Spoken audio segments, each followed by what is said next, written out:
প্রতিষ্ঠিত হয়েছে তার মূল লক্ষ্য উদ্দেশ্য হল ন্যায়ের পক্ষে অন্যায়ের বিপক্ষে, ন্যায় প্রতিষ্ঠা অন্যায় দূরীভূত করার লক্ষ্যে। আমাদের বাংলাদেশের ভবিষ্যৎ, আমাদের শিক্ষার্থীরা তাদের ন্যায্য একটা দাবি কোটা সংস্কার। এই দাবিটা অত্যন্ত ন্যায্য এবং যৌক্তিক, কিন্তু দুঃখের মধ্যে বলতে হয় আমরা কি দেখলাম, সেই দাবিকে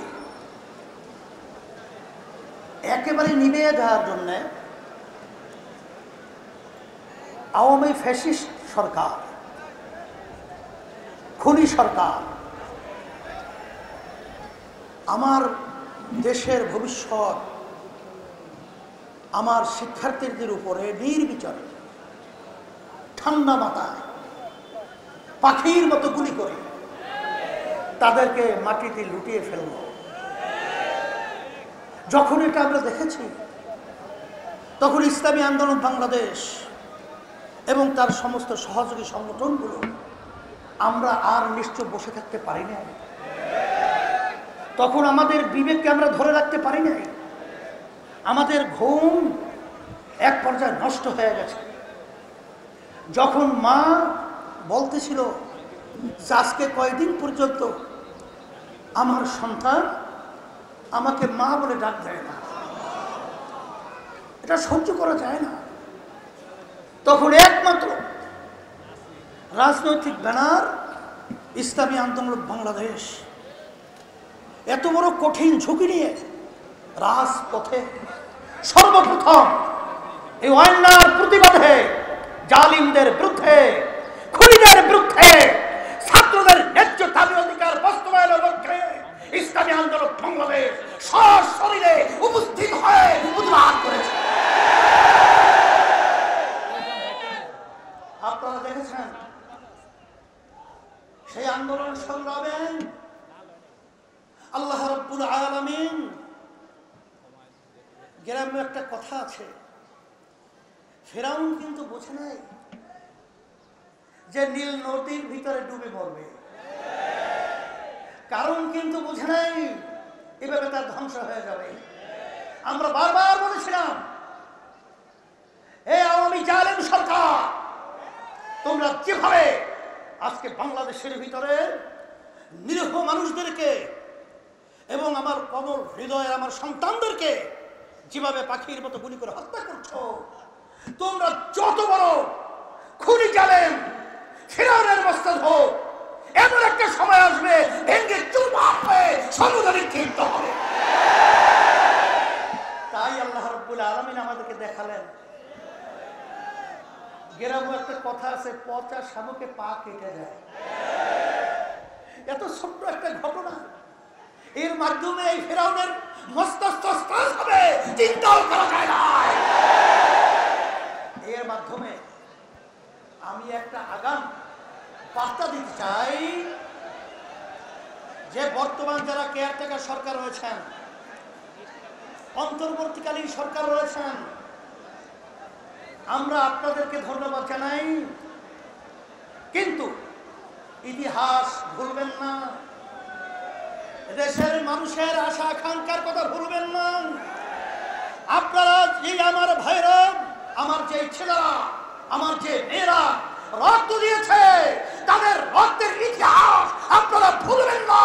দেশকে সুন্দর করবেন,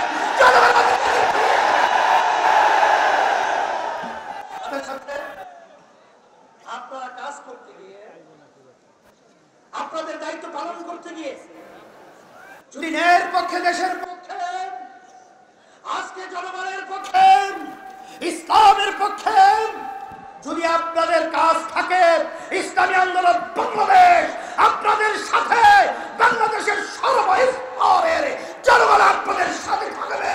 কোন ফিরআউন আপনাদের দাঁড়াতে লড়াতে সবাই পারবে।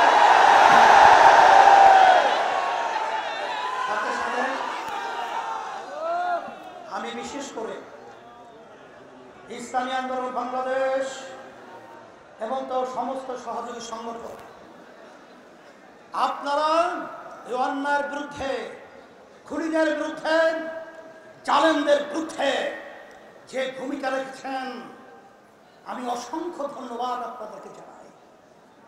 আমি কল্পনাও করতে পারি নাই যে আপনারা এইভাবে স্বতঃস্ফূর্তভাবে অন্যায়কে প্রতিহত করার জন্য, খুনিদের বিরুদ্ধে, জালেমদের বিরুদ্ধে এরকম বুক পেতে গুলি নিয়ে আজকে এর পক্ষে, ইসলামের পক্ষে অবস্থান নেবেন। এটা আমাদেরকে আশার আলো জাগিয়েছে। এই বাংলাদেশের মধ্যে আর অন্যায়কারীরা কখনোই এখানে ঠাঁই পাবে না। সেই হিসাবে আমি বিশেষ করে বর্তমান সরকার সহ সকলকে আহ্বান জানাবো, খুনিদেরকে চিহ্নিত করে বাংলার জমিনে মাটিতে বিচার করতে হবে।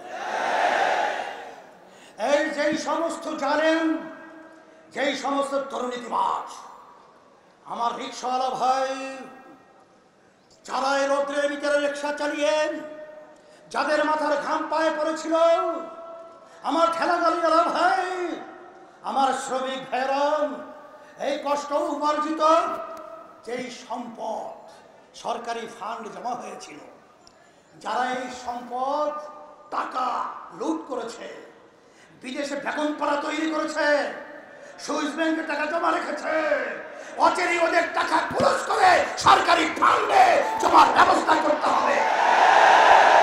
সাথে সাথে ওদেরকে এই বাংলার জমিনে বিচারের জন্য আমরা অপেক্ষায় রয়েছি। দুর্নীতিবাজদের বিচার হবে, আর এই স্বাধীনতাকামী যারা রক্ত দিয়েছে তাদের আত্মার শান্তি পাবে। সেই হিসাবে আজকে ইসলামী আন্দোলন বাংলাদেশ এবং তার সমস্ত সহযোগী সংগঠন সকলকে উদাত্ত আহ্বান জানাবো। ইতিমধ্যে দেশ আজকে সর্বদিক থেকে এলোমেলো অবস্থায়। আপনারা মন্দির পাহারা দিয়েছেন, আপনারা রাস্তায় রাস্তায় গাড়ির জঞ্জাট যেন সৃষ্টি না হয় ট্রাফিকের ভূমিকা পালন করেছেন, আহত ভাইদের পাশে গিয়েছেন, আপনারা বিভিন্ন পর্যায়ে দায়িত্ব পালন করেছেন। ইসলামী আন্দোলন বাংলাদেশ তার পক্ষ থেকে আমি আমির হিসাবে আপনাদেরকে ধন্যবাদ জানাই। আল্লাহ আপনাদেরকে দুনিয়া এবং আখিরাতে যাচাই খায় দান করুন। সাথে অন্য যারা দায়িত্ব পালন করেছেন, কারণ সংখ্যালঘু, ইসলাম পরিষ্কার বলেছেন তাদের জান, মাল, ইজ্জতের নিরাপত্তার দায়িত্ব আমাদের। কখনোই তাদের উপর জুলুম করা যাবে না। এবং যারাই অন্যান্য ছাত্ররা এবং অন্যান্য সংগঠনের যারাই দায়িত্ব পালন করেছেন সবাইকে ধন্যবাদ জানাই। আর বিশেষ করে সেনাবাহিনী সহ বর্তমান ডক্টর ইউনূস সহ তারা যে দায়িত্ব পালন করতেছেন এবং অন্যান্য যারা দায়িত্ব পালন করছেন, আপনারা ন্যায়ভাবে এবং সুন্দরভাবে দেশ পরিচালনা করার উদাত্ত আহ্বান জানাচ্ছি।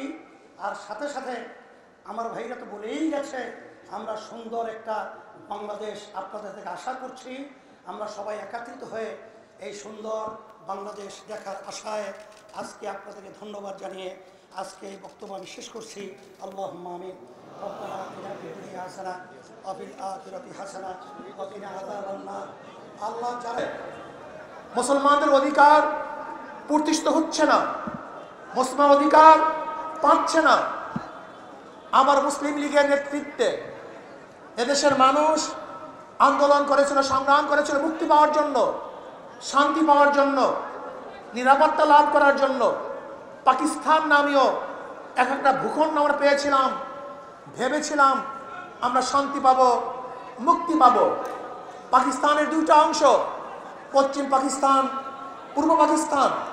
এই পশ্চিম এবং পূর্ব পাকিস্তানের মধ্যে 1700 কিলোমিটার ডিস্টেন্সের মধ্যে একই নামে দুইটা রাষ্ট্র ভাগ হয়ে ভারত থেকে ভাগ হওয়ার কারণটা কি ছিল?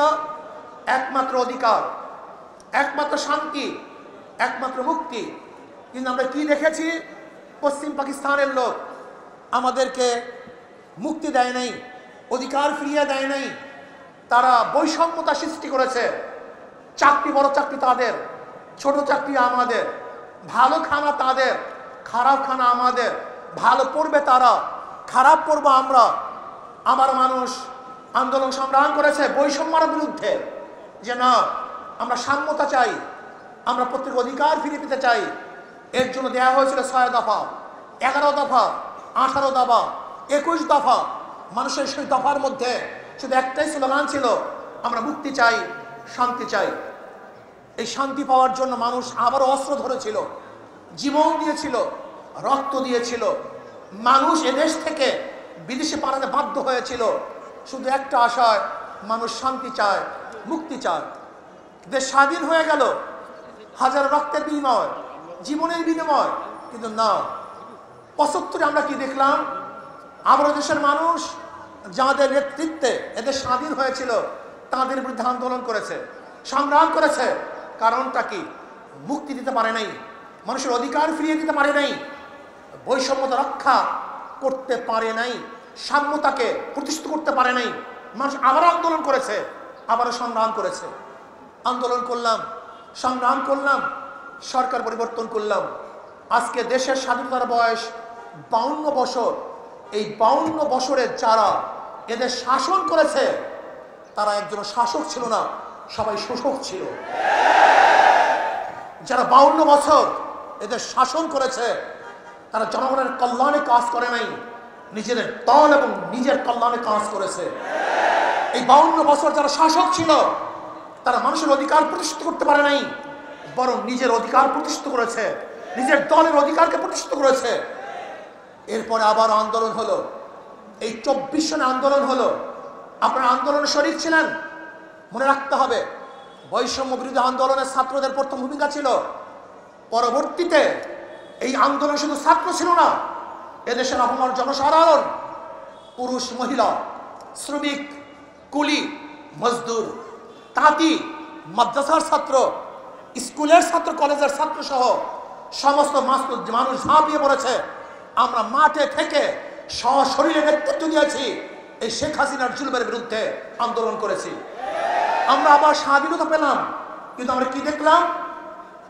যেই কারণে মানুষ স্বাধীন করেছে দেশ, যেই কারণে মানুষ জীবন দিয়েছে, কিন্তু আমরা দেখলাম সেই স্বৈরাচার খুনি শেখ হাসিনা বিদায়ের পরে আবার জুলুম, আবার অত্যাচার, আবার অবিচার, আবার আগুন, আবারও খুন, আবারও দখলদারি, আবারও চাঁদাবাজি।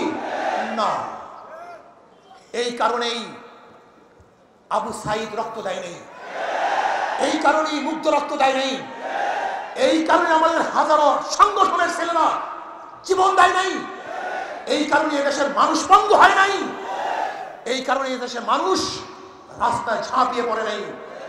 আমরা আগুন সন্ত্রাস বন্ধ করতে চাই, আমরা জুলুম বন্ধ করতে চাই। একটা চিহ্নিত মহল, সুযোগ সন্ধানী, তারা আবারও সমস্ত ঘাটগুলিকে দখলে নিয়েছে, সমস্ত প্রতিষ্ঠানগুলিকে দখলে নিয়েছে। না, দখলদারদেরকে আমরা দেখতে চাই না, খুনিদেরকে আর দেখতে চাই না, জালেমদের আর দেখতে চাই না। যারা 52 বছর ক্ষমতায় বসে জুলুম অত্যাচার করেছে, দ্বিতীয়বার তাদেরকে আর ক্ষমতায় দেখতে চাই না। আমরা চাই এদেশের মানুষ মুক্তি হবে, শান্তি পাবে।